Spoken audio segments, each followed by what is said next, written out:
May it please the court, Mr. Anderson, Ms. Eimerman, counsel, ladies and gentlemen of the jury.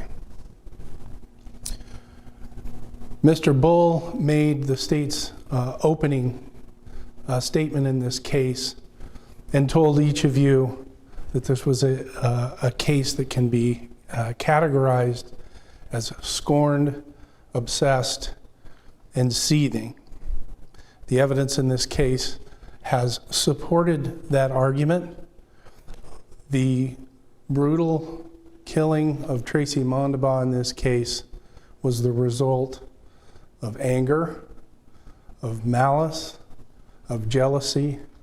It was intentional, it was malicious, and it achieved what the defendant wanted it to achieve, which is to put out of her way the one person and the one thing that she believed was standing in the way of her reunion with Nick Boat.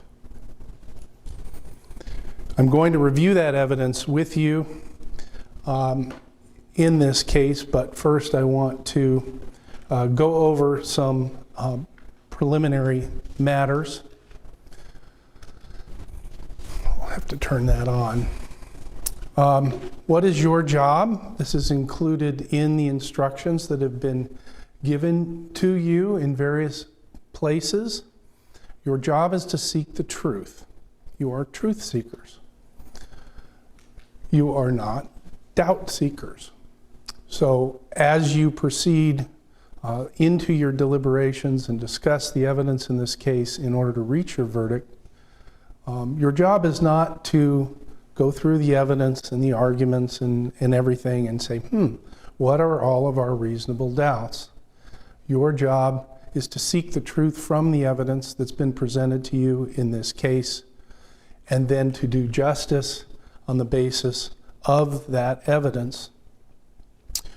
The evidence in this case will either convince you or not that the defendant is guilty. Either way, though, your job is not to go looking for doubt. It's to go looking for truth in order to forward the purpose of this entire system, which is to do justice. So we just heard, and it's in your instructions, I think it's 17, what the elements that the state must prove are for the highest charge, the one with which the defendant has been brought. And they are, number one, on or about May 18, the defendant stabbed Tracy Mondabaugh with a knife. She died as a result of being stabbed. The defendant acted with malice of forethought, and the defendant acted willfully, deliberately, premeditatedly, and with specific intent to kill.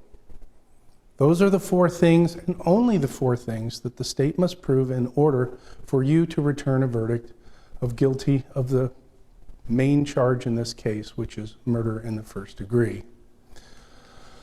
The burden of proof instruction, you may recall way back from jury selection, I picked on one of the jurors. I can't recall if it was any of you, and I said, did you have any idea? Have you ever heard this term? And that juror actually interestingly said, yeah, it means there's absolutely no doubt. And my response to her was, as it is now, that whatever preconceptions you may have had about that particular phrase, you're to put it aside, because the court has given you the reasonable doubt instruction, and it means that, and only that, and specifically that, and not anything else. It's an essential component, and the instruction speaks for itself, but I highlight it here. Essentially, it means after you have fully and fairly considered all of the evidence in this case, or lack of evidence produced by the state, if you are firmly convinced, then you don't have a reasonable doubt. That's what it means, and it doesn't mean anything else. So please don't send us a question saying, what's proof of beyond a shadow of a doubt mean? It doesn't mean anything. It has no meaning in this case. The instructions tell you what the law is and what the definitions of all the terms are in this case, and you should rely on those and only on those and not on any preconceived notions about that. And as I highlight here and have said, that instruction particularly says that proof beyond a reasonable doubt is not proof beyond all possible doubt. We're not here to talk about or to decide about possibilities or probabilities. We're here to decide whether, you are here to decide whether proof has been satisfied beyond a reasonable doubt. I also note that the word hesitation is in there, and it's in a sentence that roughly says a reasonable doubt is one which would cause a reasonable person to hesitate to act in matters of importance, roughly. Again, the instruction says what it says. But I like to point out that hesitation is not the same thing as deliberation. Deliberation is what you'll do when you retire to your jury room, and we all hope that you will carefully discuss and cooperatively discuss amongst yourself what all the evidence is. But that process of doing that discussion doesn't mean, oh, we're hesitating. No, you're deliberating. All right. Now, you may hesitate to act and you may have a reasonable doubt, but don't please say to yourselves, well, since we're discussing this and we may have some disagreement amongst us, that means somehow from this instruction, because of our deliberations, that we have a reasonable doubt.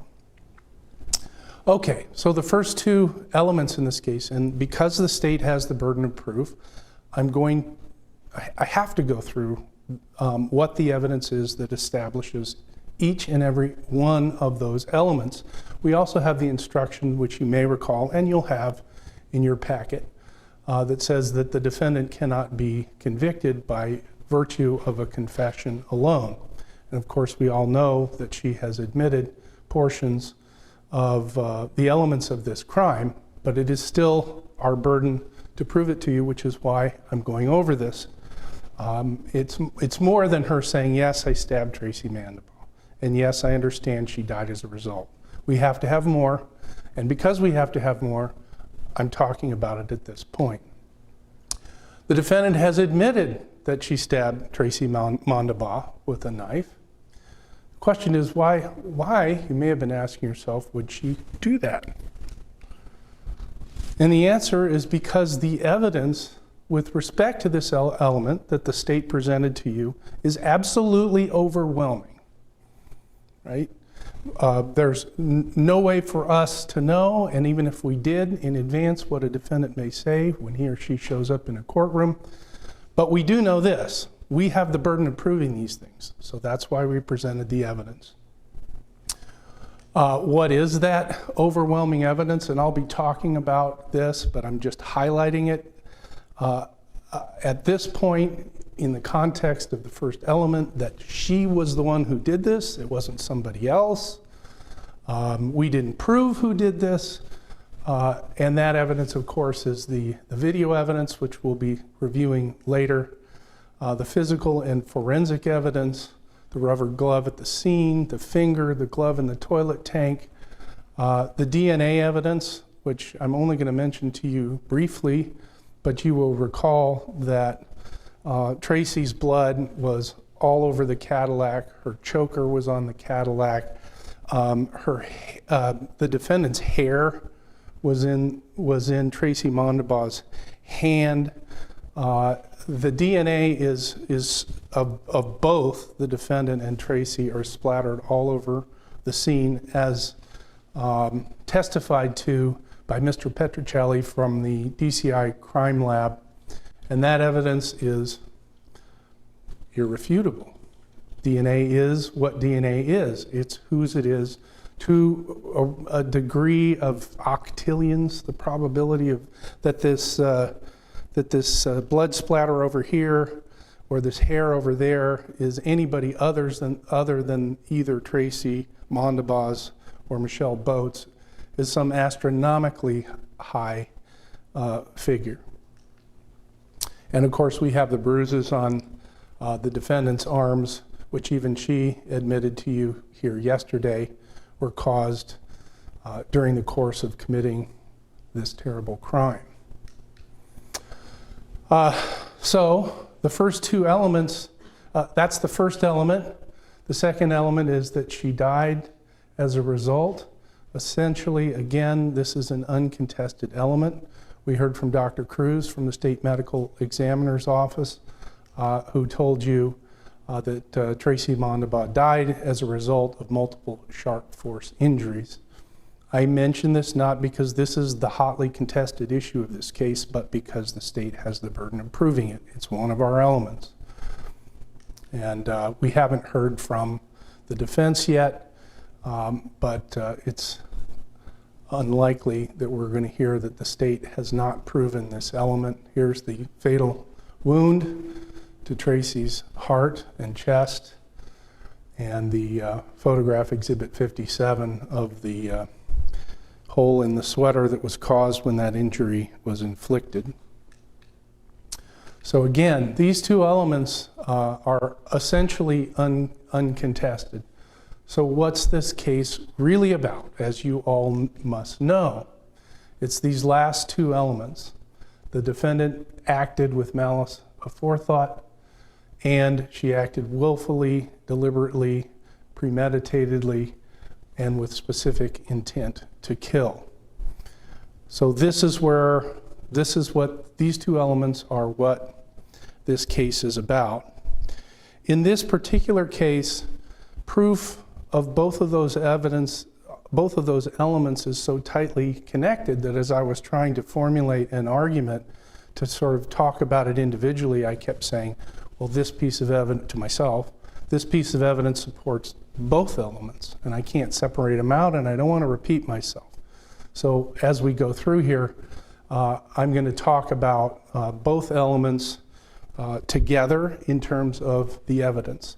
Before I do that, I'm going to review some of the definitions that, again, are in your instructions that the court just gave you and that you will have, and then I'll go into the evidence that supports the fact that the state has proven both of these elements.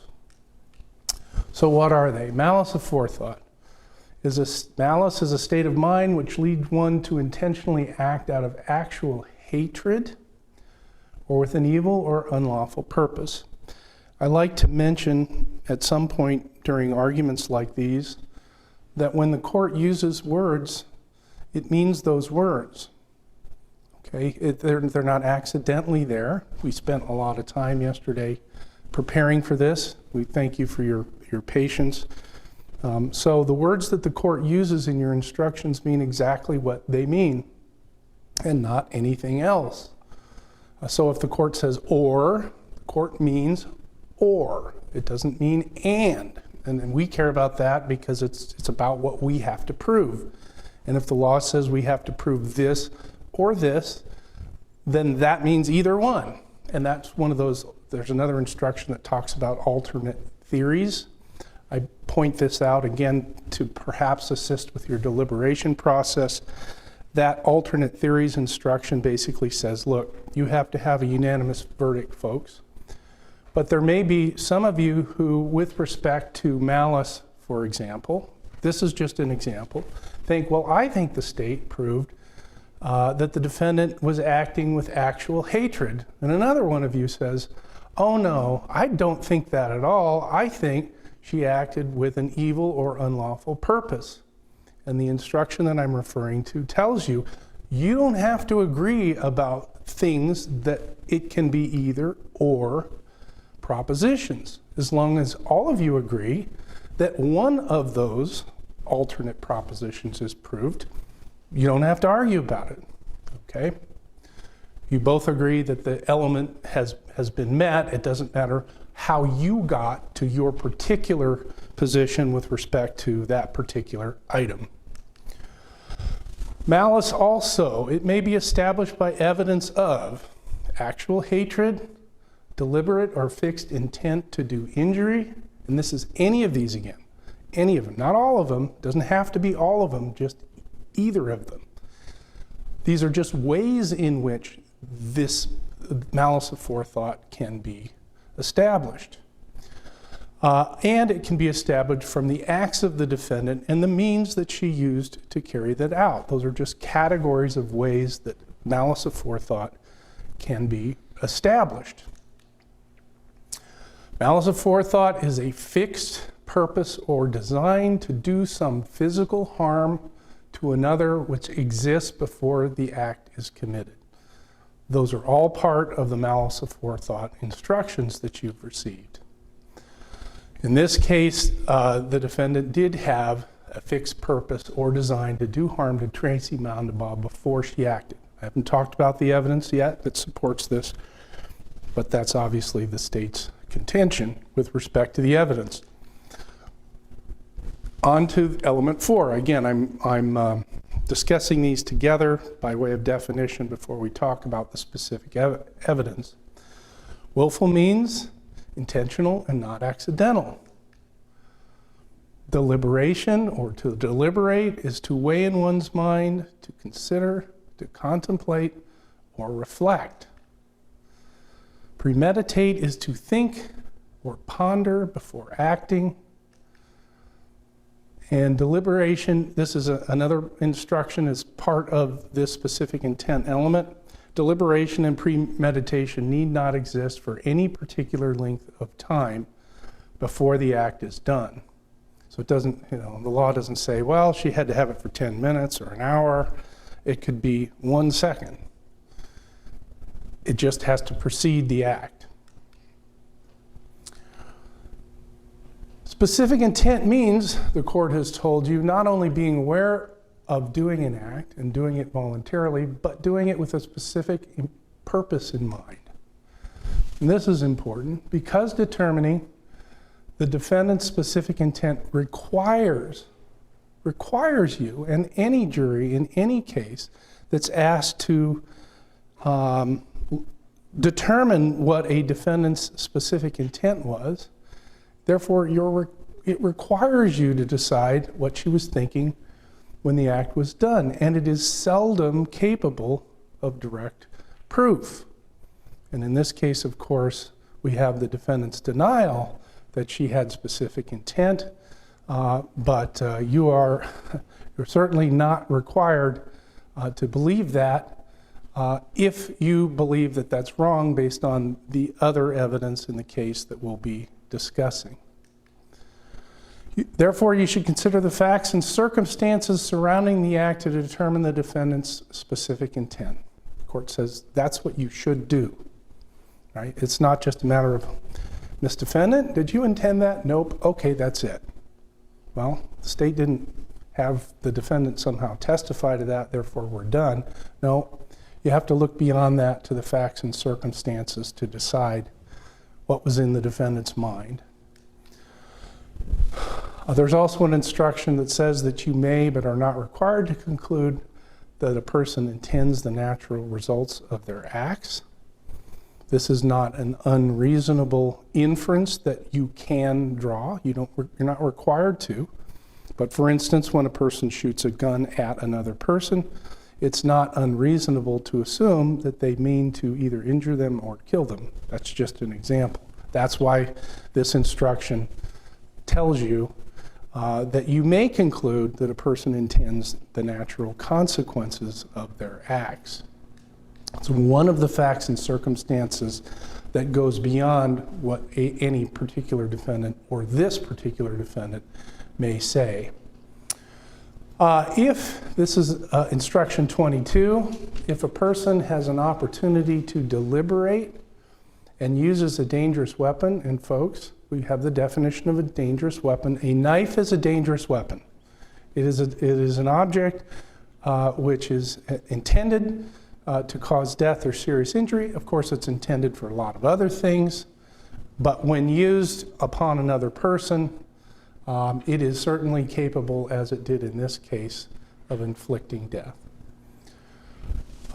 So you may, but are not required to infer that the weapon was used with malice, premeditation, and specific intent to kill. In other words, the court is saying, look, if you find that the defendant used this knife and a lot of other factors like how she used it, you're allowed to make a reasonable inference, a conclusion, that what she intended to do was kill, and that she was using it because she was full of malice, of hatred, of evil purpose, all right? And that she intended it, that she used it with specific intent to kill Tracy Mondabaugh. Okay, so now that we've sort of reviewed the elements, let's take a look at the evidence in this case. And here are some of the categories of evidence that I'm going to be going over with you. First category is the defendant's deep and long-standing hatred. And I've capitalized it because the evidence demonstrates not just a little dislike, an abject hatred of Tracy Mondabaugh by the defendant. We'll talk about her search for and stalking of Tracy Mondabaugh and the evidence that supports that. We'll talk about her preparation for the attack. We'll talk about her admission from this stand just yesterday of her anger toward Tracy Mondabaugh. And we'll talk about the details of the attack itself, which are the facts and circumstances which I've just told you can and must be looked at to try to determine what her specific intent was. So let's first talk about this first item, the long-standing hatred by the defendant of Tracy Mondabaugh. First, we have Exhibit 65. Hold on. Now, I don't know why that's not coming through the speakers. Is there a... Mr. Bull, does that pipe through to the speakers? All right, I'm going to back up. From what source, Mr. Bull? Would be the HDMI input, Judge, on the bottom. I've boosted the uptake a little bit. Okay, let's try it again. Oh.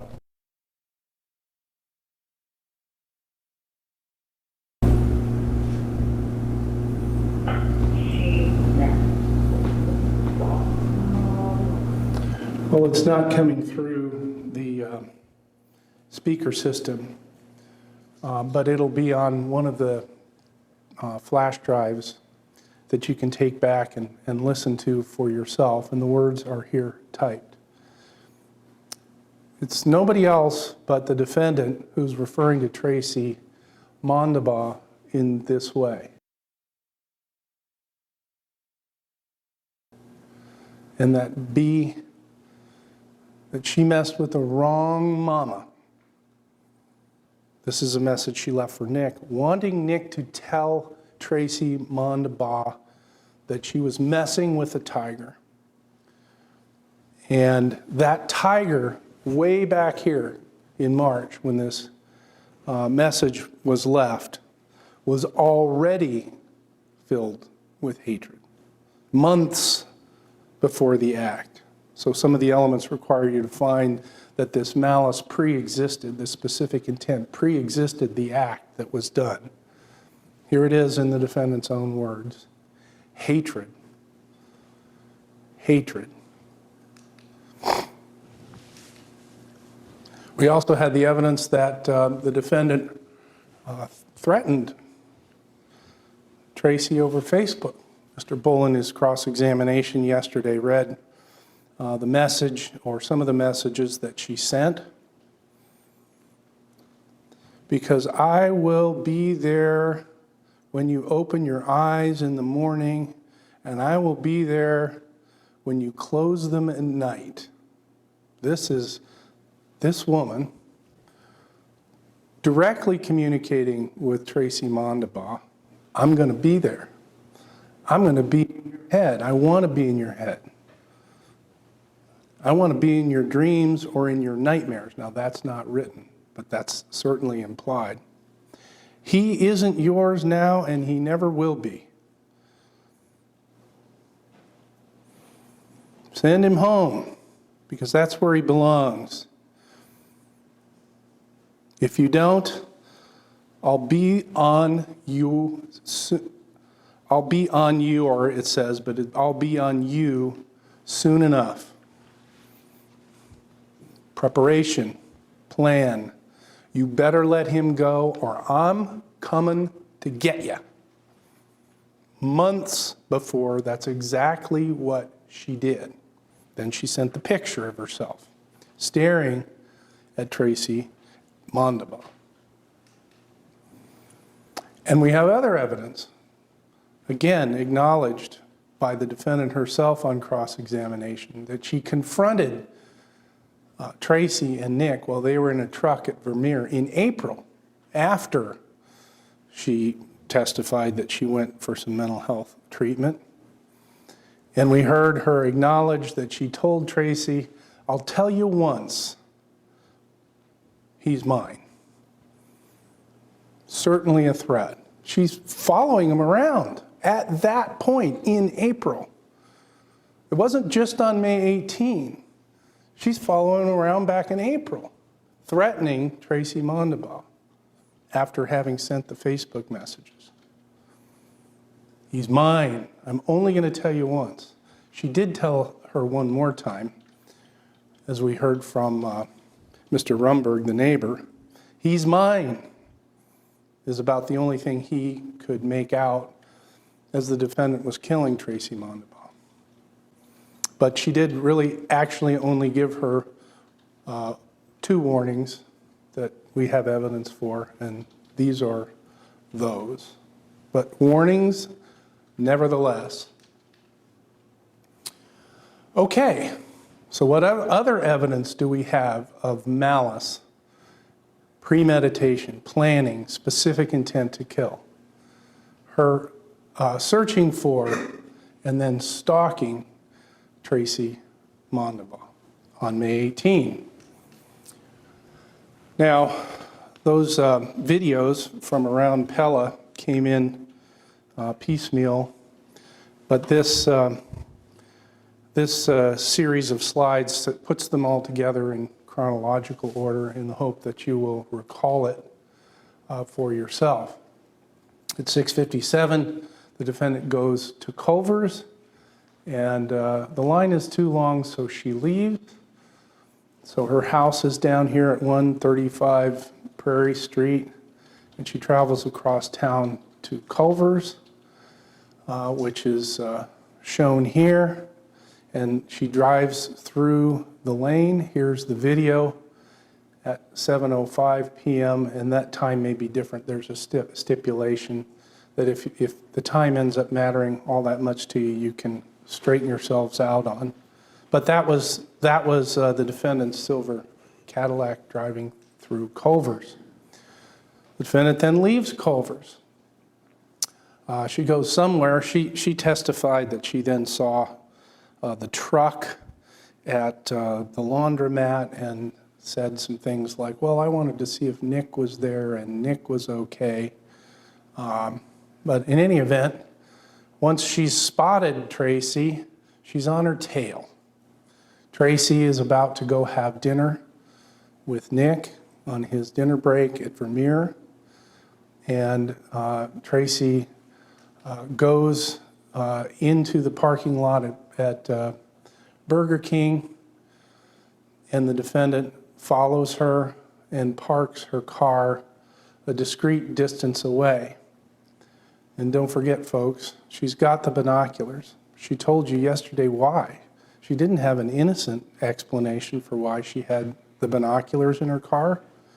She said, well, in case I see Nick and Tracy. That's what she said. So we don't have evidence that she was using her binoculars to scope out Tracy to see if it was really Nick or not, but we know she had him, and we know why she had him. And from that position to the drive-through was certainly within the range of those binoculars. So here's the video. We have several views. Here is Tracy entering the parking lot of Burger King at 7:19 and 36 seconds, roughly. At least that's what the timestamp on this particular video was. And shortly we'll see the defendant entering from the left and parking in the top left corner of this frame, and here she is. And this is a slightly different view from Culver's of the exact same entry of the defendant turning into the remoter parking lot, even though we can see lots of parking spaces here. And you'll be able to see other parking spaces at Burger King. Tracy gets up to the ordering window. The defendant in this segment is already back on the left. And we fast forwarded a little bit. Tracy orders her food and comes up to pay. While that's happening, what's the defendant doing? Here we are back at Culver's. The defendant pops her trunk, gets out of her car, goes to the trunk. What's she doing, folks? Getting a knife? Getting some gloves? Getting ready for what is to come? You're certainly capable of finding, and they drive close enough together, that any question about whether Nick was in this truck and whether he was okay and whether she wanted to just talk to him was resolved by her stalking Tracy with her binoculars from that parking lot. Here comes Miss Mondabaugh around the backside of Burger King after she pays for her meal, driving back out and around. The defendant is still parked in the top left frame of this video. And when they get to the point where they're about to meet, we'll switch back to the view from Culver's, which shows it a little better. Here comes a white SUV, and you'll see that in this next clip coming by. There goes the white SUV. Here comes Tracy. Look how close they are to each other. The defendant is looking right at Tracy Mondabaugh. One person in that truck. And she has her binoculars. Whoops, I backed up because I got to back up. Because there's more.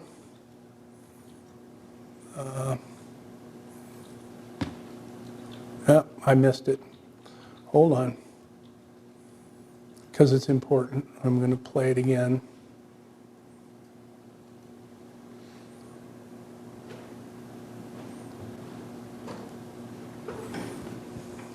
All right, what I'm going to do when we get here is I'm going to fast forward through this video to where I inadvertently clicked. Well, I'm going to try to get back to it.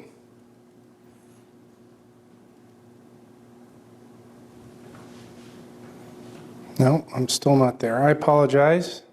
Technology is difficult. Okay. No, I still didn't get there. Sorry, folks. Nope.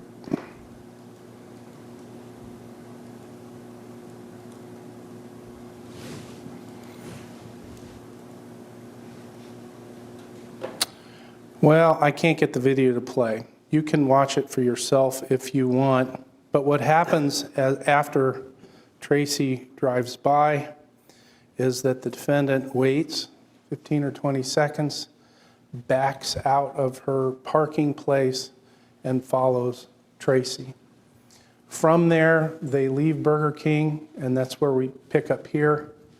And they're headed to Vermeer so that Tracy can have supper with Nick. They arrive at Vermeer at 7:33 with the defendant following her. This is the entry gate that they went through. And we have the cameras from the entry camera. So here's Tracy, clearly not anyone in the passenger side of her truck. And by the way, the defendant knows why she's going there. She's going there to see Nick, who's not in the truck, right? She's been around the block. She knows when Nick's dinner break is, what his normal shift is, and yet the defendant is still following Tracy. Again, about 20 seconds behind here, and soon we'll see her enter the frame. Here we are, silver Cadillac. They proceed down to the back of this building where Nick comes out, the defendant backs up. With respect to these cameras at Vermeer, remember they're motion activated. So while this entire trip to Vermeer lasts about 35 minutes, I'm not going to show you 35 minutes, partially because it doesn't exist, because the cameras weren't on, but also because it would bore you. Here comes the defendant in her Cadillac. She pulls in and then she backs up. Her explanation for backing up wasn't that she didn't want to be spotted. It was because she wanted to get into the parking space correctly.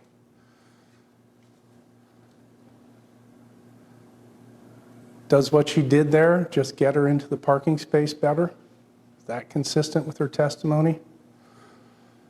35 minutes later, now we catch a little glimpse of Nick. And the only reason why we do here is because this tractor enters and triggers the camera. But that was Nick walking back into the building. Tracy pulls around. Again, how close is she to Tracy right now? Assuming she isn't ducking behind under the car door or doing something else to keep herself from being viewed. She certainly was almost bumper to bumper with Tracy. And then she waits for a little while. She pulls around, lets Tracy get a little bit of a lead, and then she follows Tracy out.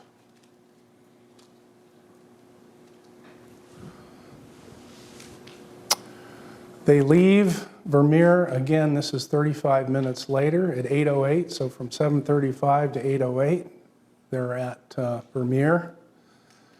And we have the same footage of the gate from Vermeer with both of these vehicles leaving at that time. Here comes Tracy.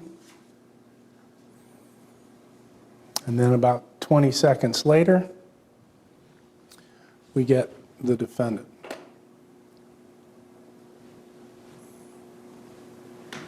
The delay is caused by the defendant not wanting to be seen. So she lets her get out ahead. And here comes the defendant, once again following Tracy. From there, we pick them up again at the third church cameras.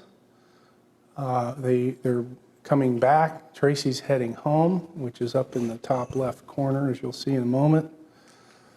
And they drive by the third church, and they're captured once again with about a 20-second interval coming by.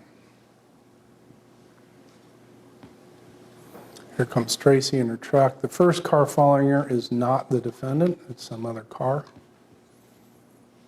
It's not a silver Cadillac, as you see. And about 15 or 20 seconds later, we'll see the defendant following Tracy Mondabaugh.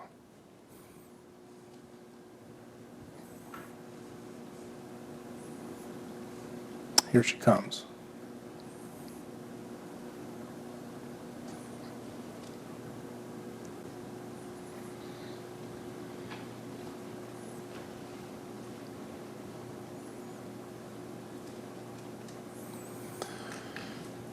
Tracy goes home, which is up here at 101 Glenwood. She pulls into her parking space at her garage, and the defendant pulls in beside her. Here's an important question for you all to consider when assessing the evidence. If all the defendant wanted to do with this point was just to find out where Nick lived, she just wanted to have a little chat with him later, why did the defendant get out of her car at all? In fact, if all she wanted to do was find out where Nick and Tracy were living, she would have let her get out and look at what apartment she went into. She never gave her that chance because she was upon her. Tracy had no idea what was coming. And then at 8:21, we get the call to the police from Julie Kuiper.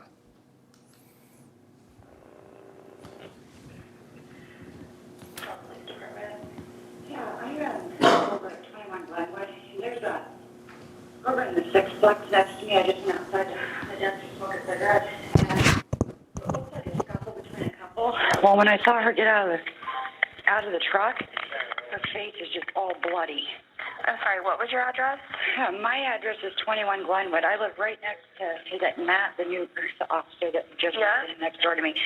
It's in the sixplex. Like, my heart's beating when I saw how much blood was on her face. Do you have any idea what apartment she might have went in? No, she looked like she just got in the car and left, but the vehicle that they were in and fighting in where you're going to get blood is going to be in the Navy. Advising a sixplex. Well, it's not my house, though. Is a male and female in a scuffle. Advising female is completely blood. Some face. And so in the back, in our driveway, Okay. God, my chest is just, my heart's racing. This person has a maroon-colored truck, and I don't know what they were fighting over. The horn was honking, and I was trying to mind my own business till I saw her. Is the maroon truck still there? The maroon truck is still there, but the other vehicle was like a four-door, or looked like a Cadillac almost, and it looked like that woman got in the car and left. But Female may have left in possibly a Cadillac. She's advising a maroon truck is still in the back. Oh, yeah. That would have Which been the male house. That's the vehicle that the female was in when I thought it was just, I don't know. I didn't think it was anything until I just want this place cleaned up around here. Sure. But you don't hear any yelling or anything right now? Well, I came in to call you guys. I'm not going to stand out there not knowing the situation. I can go out there until someone comes.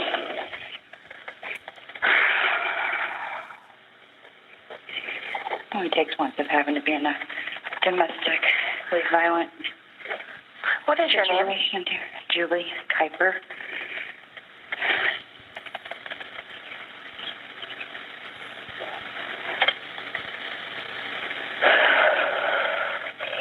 Julie, what's the phone number for? 780-7363. I hear the police cars coming fast. Yeah, I see a police car. It's a cream or light-colored off-white. Tell me they're going to have to turn right here in the back driveway. Colored, maybe caddy. Yep, he's coming. It looked like a Cadillac, but to be honest, I'm here alone with my 5-year-old son. 23. So I'm not about to try to cause problems. Are they at the right maroon pickup, Julie? Yes. That is the correct one. If you look in the truck, there should be blood. I mean, as hard as he was hitting that person, there's got to be blood. She's advising you should see some kind of blood in that vehicle. There's probably stuff right beside. He kept throwing stuff out of the truck right behind him, all over the cement. You could hear it hitting the cement. Okay. Really glad I have a place that lives next to me right now. Someone that's going in the car sheet to pick up. They'll look like they're responding. Okay, Julie, I got to let you go, okay? Okay, all right. All right, bye-bye. A couple of things to note about that. There's blood all over the defendant's face. How'd that get there? If it was one stab, how did that blood get everywhere? How did it get all over the car, all over the truck, all over the side mirror, on her face? It's because it wasn't a single stab. Her hands were brutally butchered. And in this struggle, Tracy Mondabaugh's blood got all over her face, all over the inside of the truck, all over the side of the defendant's car. And it got on the side of the car either because Tracy was doing this with her bloodied hands, trying to get the defendant away from her, or it's cast off from the knife. In once, cast off backwards. In another time, cast off backwards. This wasn't a single stab wound, folks. That blood she didn't just come in and get her once in the heart and walk away. Because she had that sweater on, right? A lot of the blood's on that sweater. It's coming from her hands.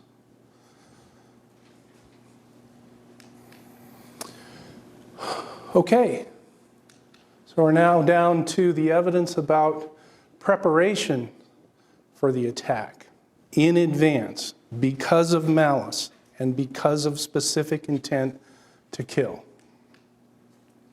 We know about the gloves in the car. The defendant says that it was because she worked in the hospital. She also said she hadn't worked in the hospital in those 69 days. All right. She didn't need gloves on to go to work that day. And when did she put them on? Just wearing around gloves for the hour that we know she's following Tracy Mondabaugh around? Maybe after she got out of her went to her trunk. But she is prepared. She's not wearing gloves because of COVID, folks. That's really convenient. She's wearing gloves because she doesn't want to leave evidence like fingerprints behind. She admitted that she carries these tools because she's scared, but also because of Tracy. And of course, we have the binoculars on the front seat. Uncapped. The cap for the binoculars, or at least one of them, is on the floorboard. I don't have that picture, but it's in the exhibits. She's had those binoculars out. She's had plenty of time to watch Nick and Tracy at Vermeer, to watch Tracy at Burger King, to know exactly who she's following and exactly what she's going to be doing when she gets there. And of course, we have more evidence of the violence of this attack is that somehow this glove gets, a finger of this glove gets torn off. And I've already made this point. So she didn't wear that glove because she was on her way home from or on the way to the hospital, and I just have these gloves on for that reason and because of COVID. And you may notice a trend with the defendant's testimony. She admits everything that she cannot deny, like that she did this because of this overwhelming evidence, and denies everything else. She's got an explanation for everything else. She's been stalking Tracy for an hour with her gloves on by herself in a car because of COVID. Possible, but unlikely given all the other circumstances. Yesterday, while she was on the stand, I don't know whether any of you heard it, but I certainly did. Well, what was going through your mind when you were in this fight? I was angry. Folks, she was angry at Tracy Mondabaugh long before May 18th. And she was certainly angry and acting with maliciousness on May 18th. And the final category of evidence that support a finding of malice and specific intent to kill are all the details surrounding the commission of the crime itself. We've mentioned the knife already. The multiple sharp force injuries. Now we know from Dr. Cruz that only one of them was the lethal blow, but we by no means have only one injury to Tracy. Her face is cut up. She's got the stab wound, both of her hands. outside of her left hand and the inside of her right hand are severely lacerated. And this is one of those circumstances that the instructions tell you, what was her intent? You are allowed to look at these circumstances in trying to figure out what her intent was. And this wasn't somebody who just wanted to slap Tracy around, to tell her one more time, he's mine, send him home. This is way beyond that. She's got the knife.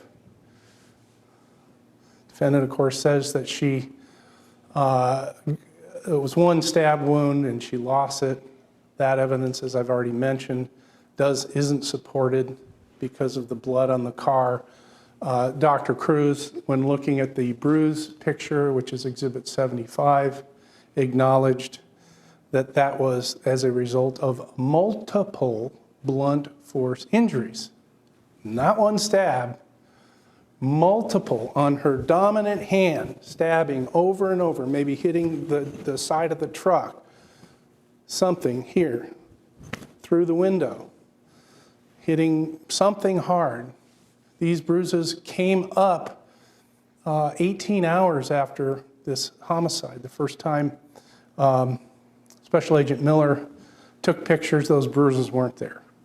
18 hours later, the bruises are there. We know what that tells us. Both Julie Kuiper and Mr. Rumberg report an extended altercation. Recall what Mr. Rumberg said. Well, I heard this honking, repeated honking. And then I thought, well, it'll stop. And then it didn't stop. It went on and on and on until he finally came out, and that's when he heard, she's mine, he's mine. And Ms. Kuiper's testimony that she saw Tracy going back and forth in the truck, trying to avoid the knife that was in the hands of the defendant. Not after some scuffle happened from the beginning. She's trying to avoid the knife. And we also had the testimony of Ms. Kuiper about how when it was over, somehow, for some reason, the defendant is puffed up. We heard from the defendant that after she basically already killed Miss Mondaba, she threw her purse on the ground, supposedly because of cigarettes in the car, and she and Nick had quit smoking and how terrible that was. But she's still in this fit of passion, which didn't start when the defendant first approached the truck. It started long before that. Also, there's evidence of the defendant's guilty knowledge. What do I mean? She flees the scene. She doesn't call the police. She leaves quick. She runs home.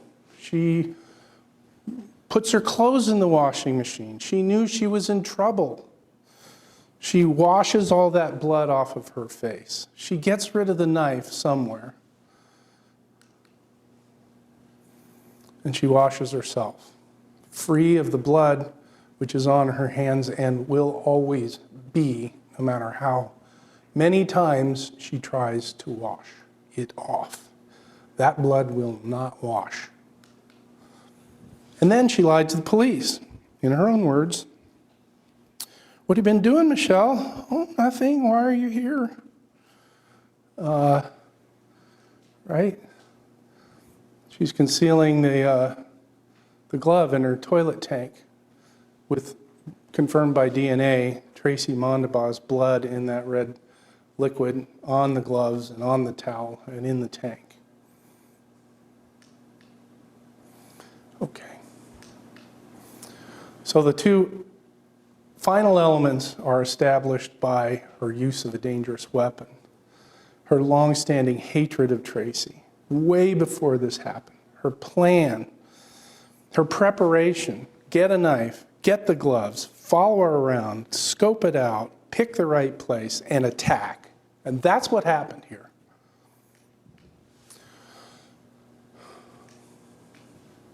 Oh, I want to back up to this one. So I want to spend just a minute talking about lesser included offenses, because I don't want you to be confused about it. You may have noticed from all these instructions, there's a lot of them that says, starts with murder 1, the state must prove all these elements. If we have, she's guilty. If you haven't, go to the next one down, the next lesser included offense. So the process that you are to use in assessing and doing your deliberations is to start at the highest offense, murder in the first degree.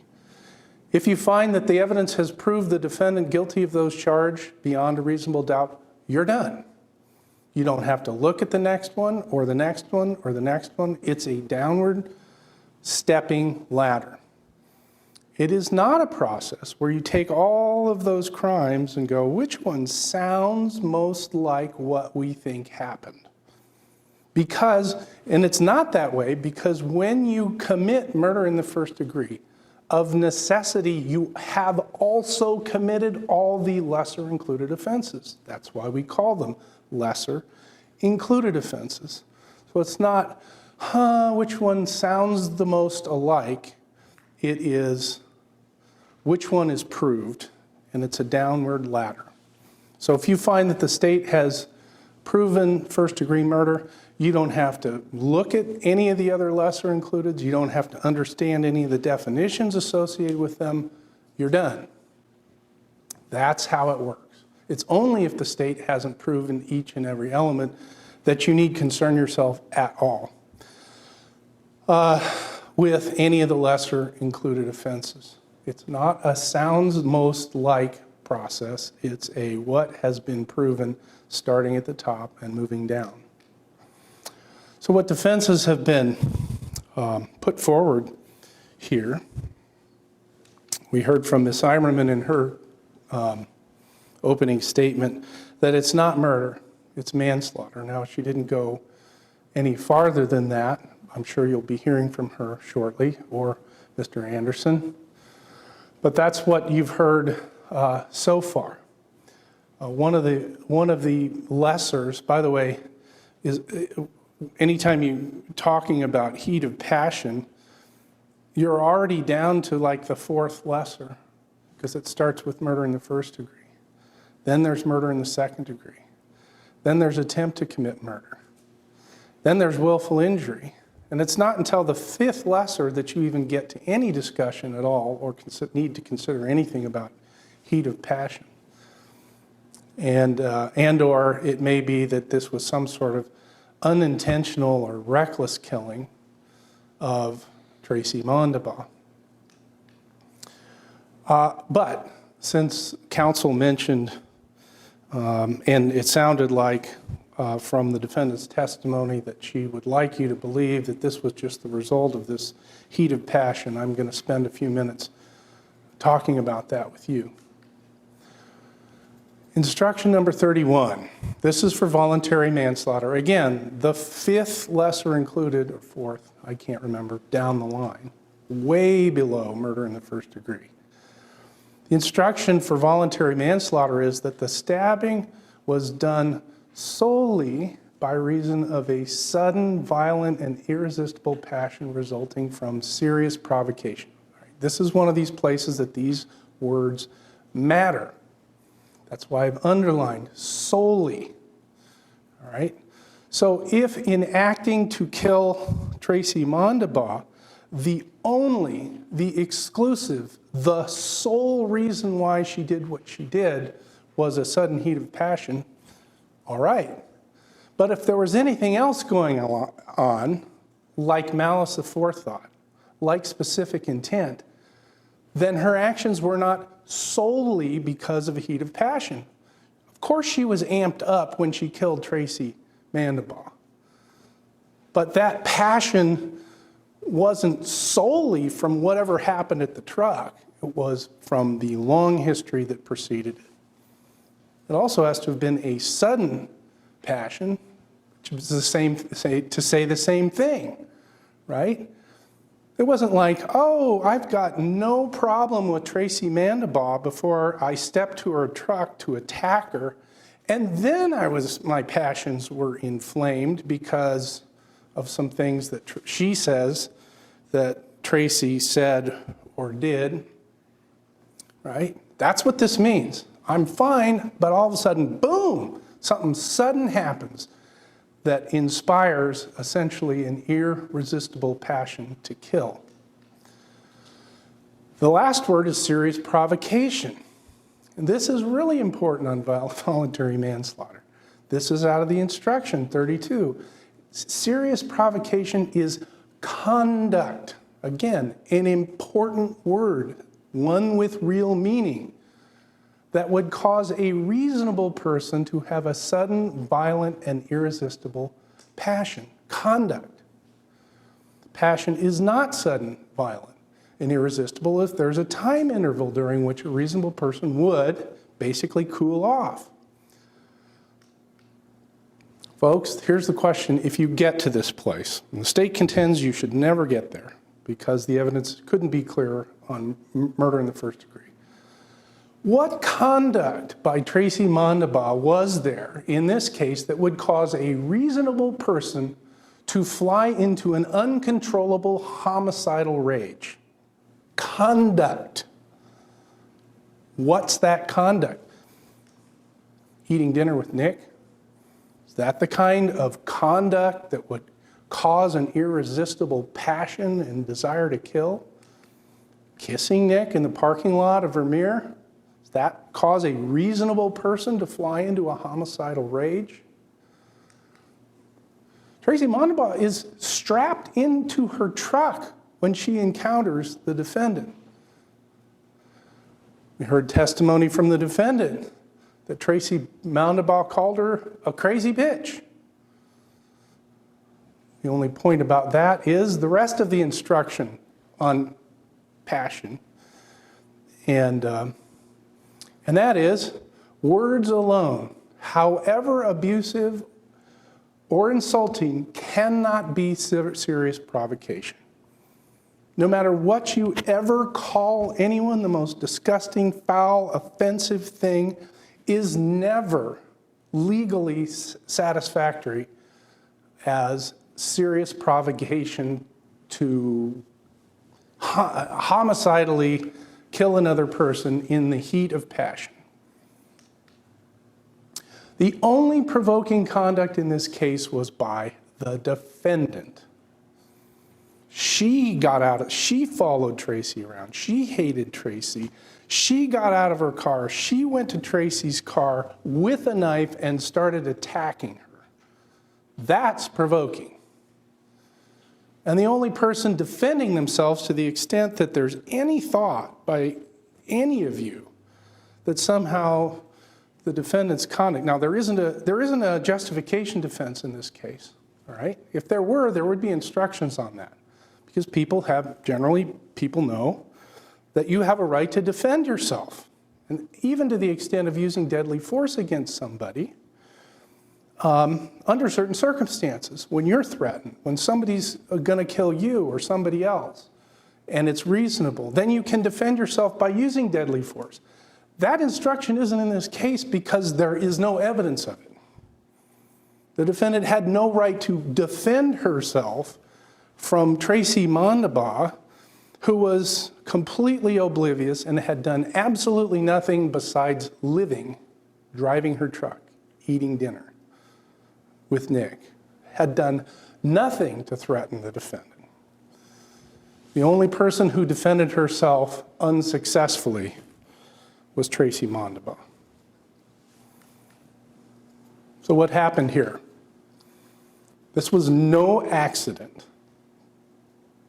This was not the result of conduct which would reasonably provoke the defendant to fly into a passion to kill. This was not recklessness. Recklessness is what some people do when they're driving, and they're driving recklessly, and they go up on sidewalks, and they run red lights, and it's conduct. You can read the instruction on recklessness, right? Which a reasonable person should know is likely to cause harm. Swinging a knife at somebody on purpose is not recklessness. It was deliberate, malicious, premeditated murder. That's what we have here. Here's another defense.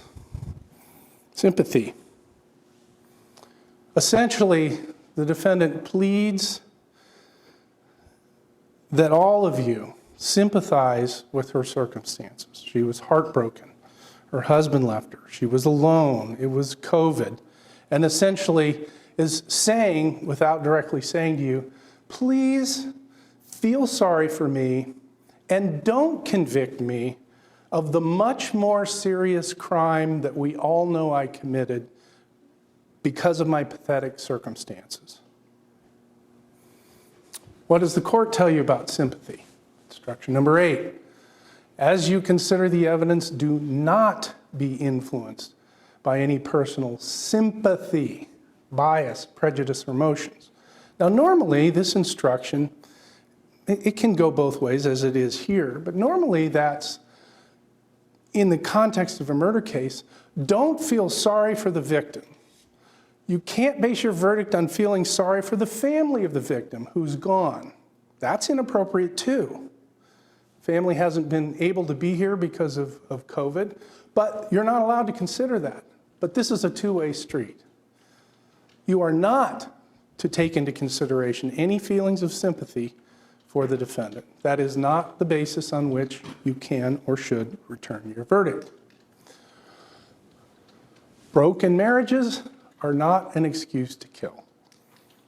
Sadness is not an excuse to kill. COVID is most certainly not an excuse to kill. And the other defense is mercy. Essentially, it may remain unspoken, but the defendant has essentially thrown herself on the mercy of all 14 of you. Please don't convict me of this because of my pathetic situation. This argument or this suggestion to you is beyond the pale, considering the defendant's absolute mercilessness and viciousness of her attack, stalking, and killing of Tracy Mondabaugh. Not 1 ounce of mercy did she show. But please show mercy toward her, which is also not a defense. But to the extent that it may be playing into your minds, I mention it. And don't forget this. On the topic of mercy, the defendant's in the police department, and she's denying having done anything about this with the police, and we heard this from her during cross-examination. The police tell her, Tracy is seriously injured. What's the defendant's response mere hours after this murder? God works in mysterious ways. A statement full of mercy. Also a statement full of intent. I hate that woman. I'm glad she's dead. That's why I did what I did. Thank you, God.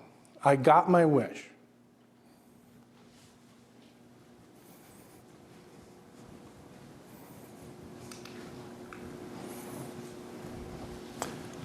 I'm finished.